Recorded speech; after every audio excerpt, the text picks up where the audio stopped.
Okay,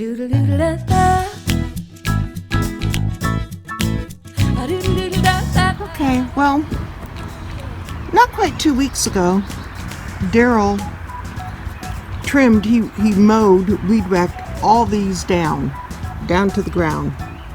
So this is 2 weeks growth.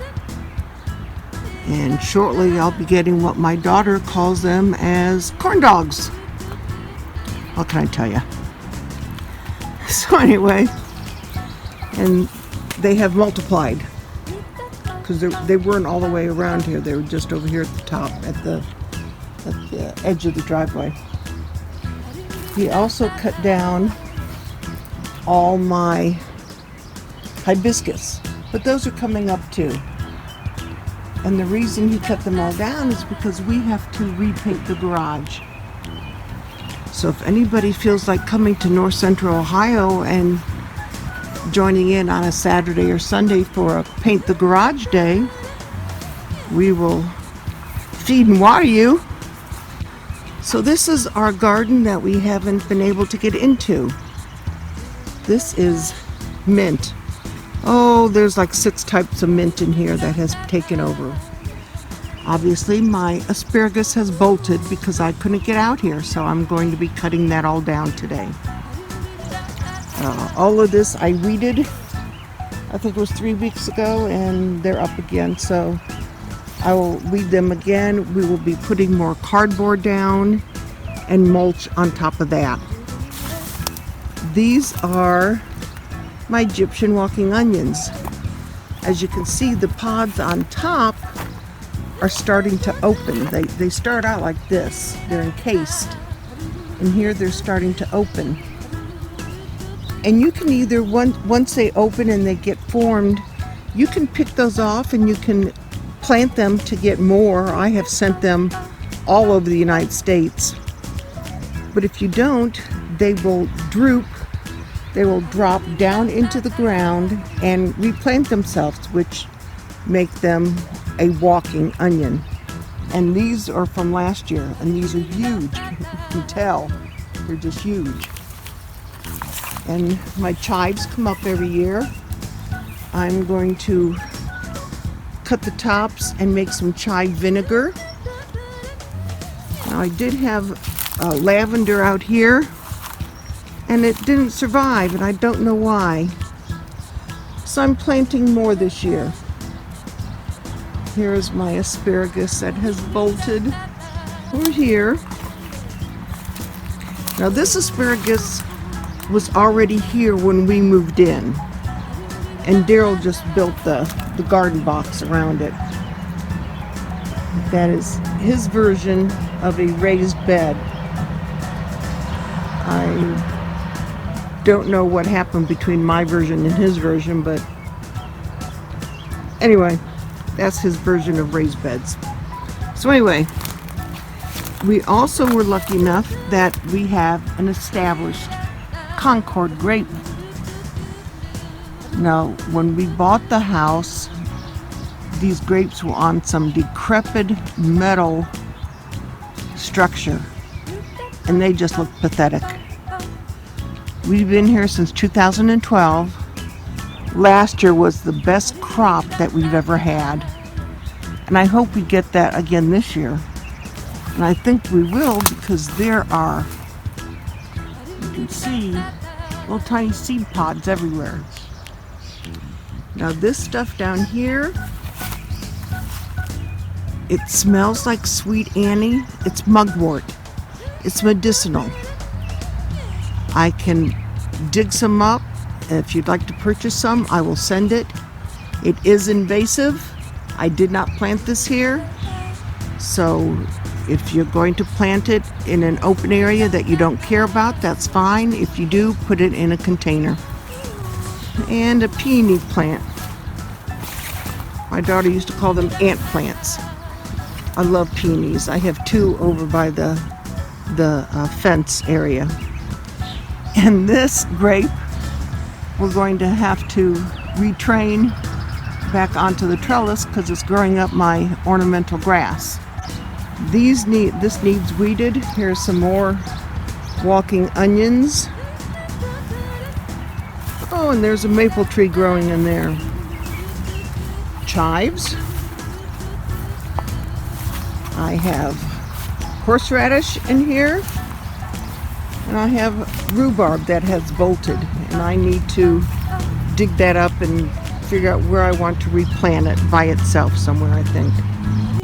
Now, this was our granddaughter's strawberry patch that they didn't come over last year to weed it or harvest any and grass. So I told Daryl just to weed whack it down.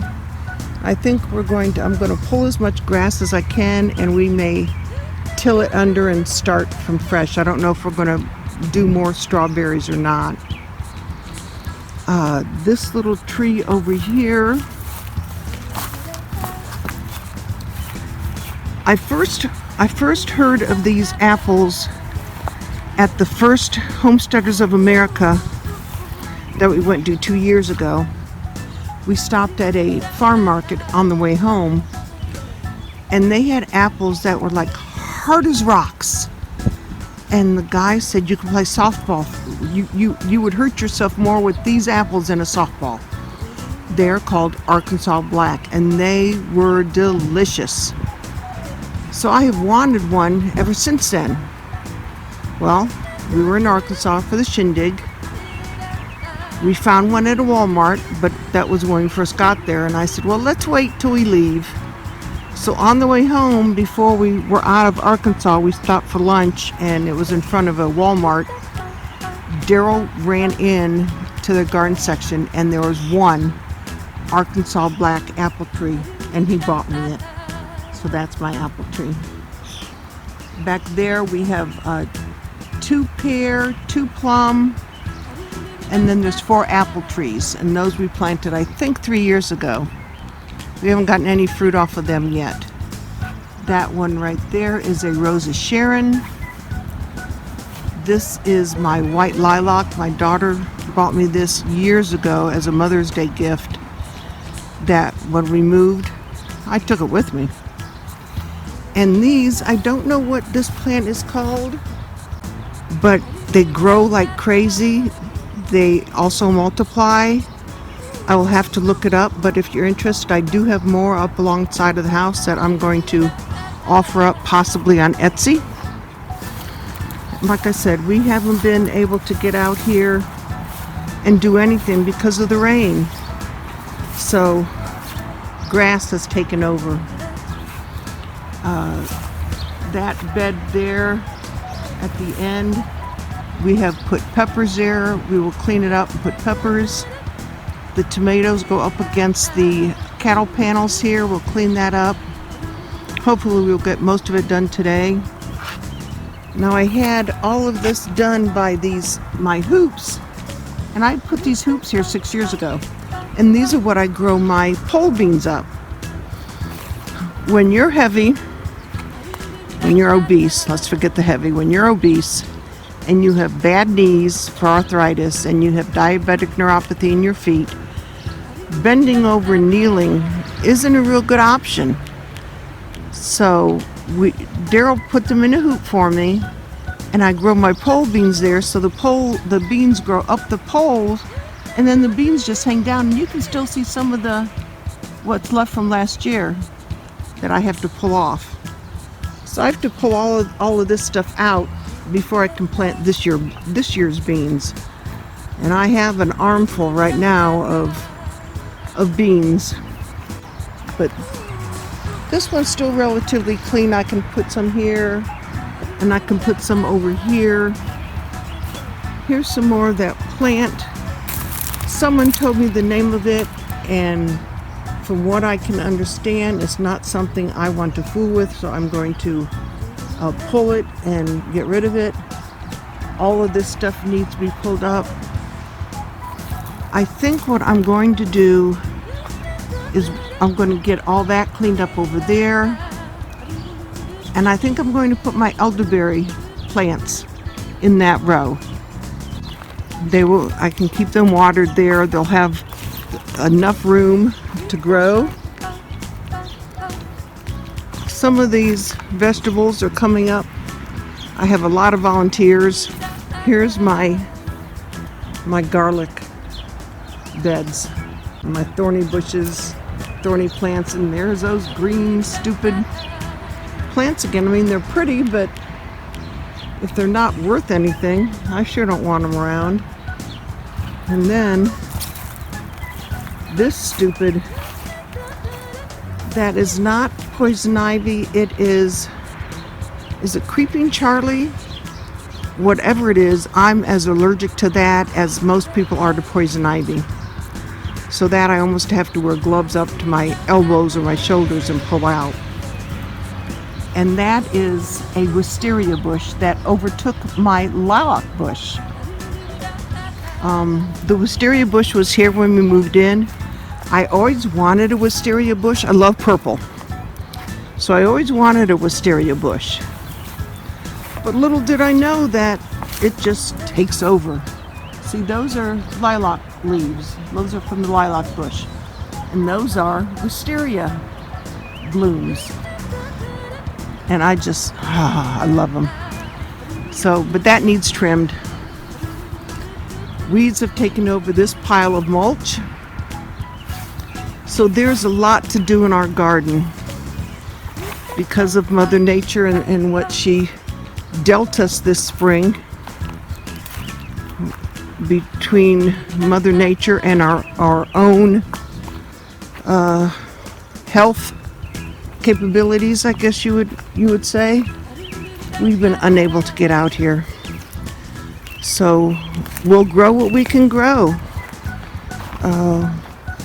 We don't have, kids here to help us, and that's just the way it is.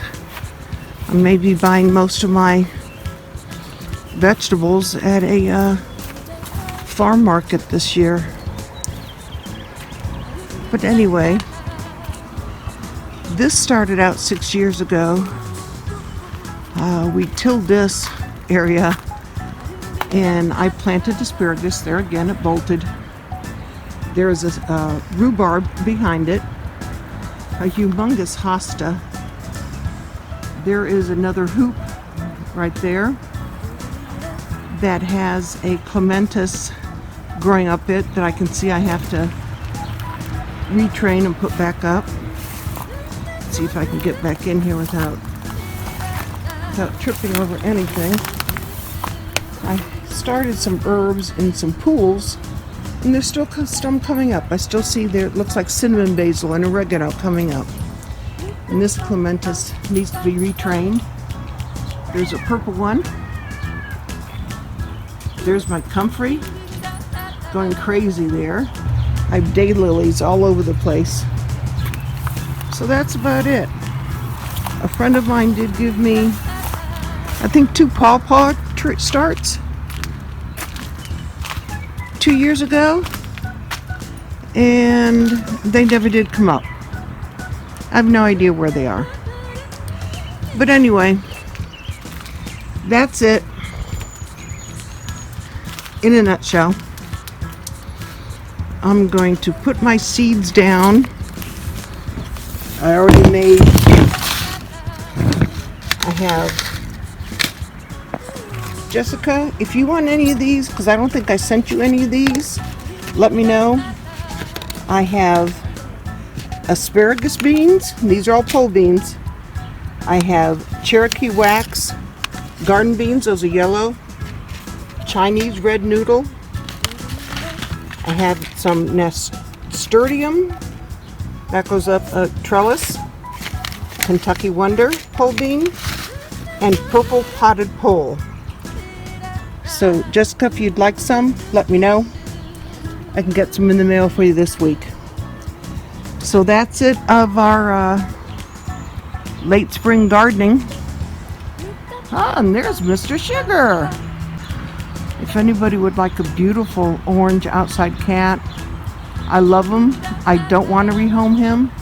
Problem is, when we go on our trips, I really don't have someone. Well, I do have someone, but I don't like to bother them to come over and feed him. And because if we leave food out for him, we have a groundhog that thinks he should come feed also from Mr. Sugar's bowl. And he just, you know, just gallivants around the neighborhood at night. Comes home during the day. Daryl's daughter used to work at PetSmart, and we got a small dog house from her one time. Well, we don't have small dogs. So Daryl put it together, and we put it over here by the back door, and we put a cat bed in it. And when we had Miss Ellie, which my daughter bequeathed to me when she moved to Florida, Miss Ellie is a calico, Miss Ellie would sleep in the doghouse because there was a cat bed in there. Mr. Sugar doesn't want anything to do with it. He goes in there because that's where I put the food bowl. But that's it. Isn't that right, Mr. Sugar? Isn't that right? So that's it for today, folks. I hope you have a wonderful day. Hey, if you feel like getting your hands dirty, come on over. We can play in the dirt in the garden, or you can help us paint the garage. Like I said, we'll have a big barbecue and drinks and just have a good old time painting the garage. So you have a great day. Like, subscribe, tell your fellow gardeners, and I will let you go with a certain someone that you all know. Yep, that's his perch. That was my granddaughter's. That was Kaylee's. The dog sort of took it over. So we'll leave you with Smudge there on his throne.